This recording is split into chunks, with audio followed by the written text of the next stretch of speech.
Reserve bank of ఇండియాకు గవర్నర్లుగా పనిచేసిన కేంద్ర ఆర్థిక శాఖ మంత్రి క్రింది వారిలో ఎవరు?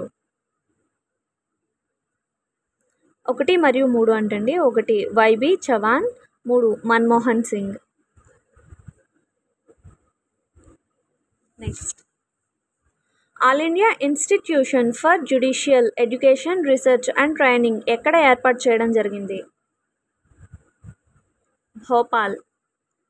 రాజ్యాంగంలో ఏ నిబంధన ప్రకారం పార్లమెంటు మహాభియోగ తీర్మానం ద్వారా రాష్ట్రపతి పదవి నుండి తొలగించవచ్చు? 61వ నిబంధన. ప్రస్తుత భారతదేశంలోని రాష్ట్రాలు, కేంద్రపాలిత ప్రాంతాల సంఖ్య 28 రాష్ట్రాలు, 8 కేంద్రపాలిత ప్రాంతాలు. ఆర్థిక అత్యవసర పరిస్థితి విధించే బిల్లును భారత పార్లమెంట్ ఉభయ సభల ఎంత మెజారిటీతో ఆమోదించాల్సి ఉంటుంది? సాధారణ మెజారిటీ.